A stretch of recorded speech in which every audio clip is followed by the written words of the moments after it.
আজকে যে তিনটা ভুলের কথা বলবো, যদি আপনি ওই তিনটা ভুলের কোন একটাও আপনার আইডি বা পেজে করেন, তাহলে আপনি জিন্দিগিতে কিন্তু ফেসবুকে কন্টেন্ট মনিটাইজার মুখও কিন্তু দেখবেন না।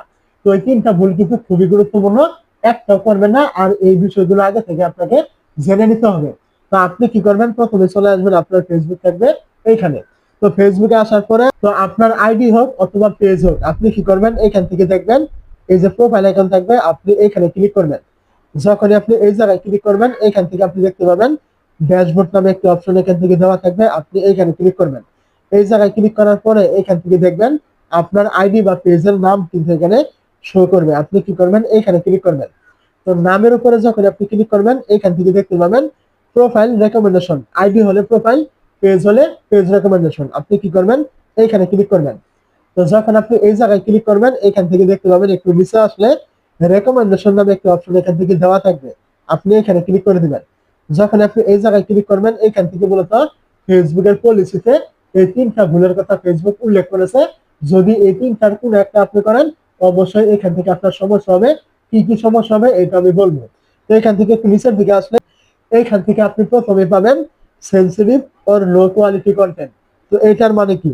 তো এইটার মানে ফেসবুক এখান থেকে বলে দিয়েছে যে আপনি যে ভিডিওগুলো তৈরি করবেন, এই ভিডিওগুলোতে এমন কোনো কথা যদি থাকে যেগুলো দ্বারা মানুষের কোনো ব্যবসার ক্ষতি হয় বা স্বাস্থ্যের ক্ষতি হয়, এরকম ইত্যাদি টাইপের কথা যদি আপনার ভিডিওতে থাকে এবং ওই কথা দ্বারা কারো কোনো ক্ষতি হয়, তাহলে কিন্তু ফেসবুক আপনার এই আইডি বা পেজের এই রেকমেন্ডেশন কিন্তু তুলে দিবে। আপনার ভিডিওগুলি কিন্তু কখনোই পরিচিত পাঠাবে না এবং কি আপনার ভিডিওগুলি কিন্তু কোনোদিনও ভাইরাল করবে না, ঠিক মতো ভিউসও কিন্তু আসবে না। তাহলে আপনি কন্টেন্ট মনিটাইজ পাবেন কিভাবে? আর কন্টেন্ট মনিটাইজ পেলে আপনি ইনকাম হবে কিভাবে? অবশ্যই বুঝতে পেরেছেন সমস্যাটা কি টাইপের সমস্যা আপনার হবে। তারপর আপনি কি করবেন, এখান থেকে নিচের দিকে চলে আসবেন। নিচের দিকে চলে আসার পরে এখান থেকে দেখতে পাবেন আরো একটা বিষয়ের কথা বলেছে এখানে, সেটা হলো ক্লিক বেট। ক্লিক বেট বলতে এখানে কি বোঝানো হয়েছে? আমরা এমন অনেকই চালাক রয়েছি, মানে বুদ্ধিজীবী, আমরা করে কি, পুরো ভিডিও দিয়েছে একরকম, ওইখানে থাম্বনেল দিয়েছে আরেক রকম, টাইটেল লিখেছে আরেক রকম, এরকম আমরা অনেকে কিন্তু করে থাকি। তো ফেসবুক অ্যালগোরিদম কিন্তু এইসব কোনো কিছু কিন্তু সাপোর্ট করে না, এগুলো কিন্তু বেআইনি ফেসবুকের কাছে। এখন আপনি যদি এরকম কোনো কিছু করে ফেলেন, ক্লিক বেট মানে ভিডিওর সাথে টাইটেলের মিল নেই, টাইটেলের সাথে থাম্বনেলের মিল নেই, থাম্বনেলের সাথে ভিডিওর মিল নেই, এরকম যদি করেন, ফেসবুক অ্যালগোরিদম কোনো কারণে যদি বুঝে, তাহলে কিন্তু আপনার ওই আইডি বা পেজ কিন্তু সঙ্গে সঙ্গে এই রেকমেন্ডেশন কিন্তু তুলে দিবে। অবশ্যই বুঝতে পারছেন এটা তুলে নিলে আপনার কি টাইপের সমস্যা আপনার হবে। তো তারপরে আপনি কি করবেন, এখান থেকে আবার আরো নিচে আসবেন। আসার পরে এখান থেকে দেখতে পাবেন আরেকটা বিষয় এখানে বলা হয়েছে, ফলস অর মিসলিডিং ইনফরমেশন। মানে এখানে বলা হয়েছে ফলস বলতে কি, মিথ্যা কোনো গুজব আপনি ফেসবুকে ছড়াবেন না, যেগুলো মিথ্যা, কোনো বাস্তবে কোনো জিনিস ঘটেই নাই।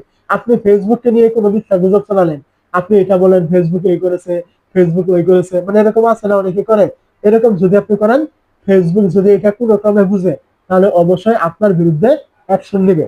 তারপরে এখান থেকে দেখতে পাচ্ছেন মিসলিডিং ইনফরমেশন, এটা কি, আপনি কারো কোনো নামে ফেক আইডি অথবা কোনো ফেক পেজ অথবা আপনি আপনার ভিডিও টাইটেলে হ্যাশট্যাগে এরকম কোনো কিছু দিয়ে ফেলেছেন যেগুলো আপনার ভিডিওর সাথে কোনো রকম মিলি নেই, অন্য কোনো কিছু আপনি দিয়ে ফেলেছেন। কথার কথা, কিছুদিন আগে ছিল কেউ একটা ছবি আপলোড করলো, সেখানে বিএমডাব্লিউর যে কিছু বিষয় রয়েছে ওইগুলো উল্লেখ করেছে।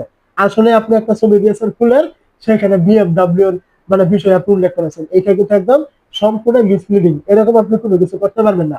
যেরকম ছবি দিবেন, যেরকম ভিডিও দিবেন, ঠিক ওই রকমই আপনাকে হ্যাশট্যাগ দিতে হবে বা ওইটার বিষয়ে আপনাকে লিখতে হবে ডেসক্রিপশনে, আপনি এরকম করবেন। এর বাইরে যদি আপনি কোনো কিছু করেন, তাহলে অবশ্যই আপনার সমস্যা হবে। তো এই যে তিনটা সমস্যা, কোন একটা যদি আপনি করেন, ফেসবুক যদি কোনো রকমের ধরে ফেলে, তাহলে সঙ্গে সঙ্গে আপনার এখান থেকে এই রেকমেন্ডেশন তুলে নিবে। আর এটা একবার তুলে নিলে আপনার এই পেজ বা আইডিতে কাজ করা আর না করা একই কথা। যতই ফলোয়ার থাকুক, যতই ভিউজ থাকুক, যত কিছু থাকুক, পুরো কাজে কিন্তু আপনার আসবে না। অবশ্যই আমার কথাগুলো আপনি বুঝতে পেরেছেন।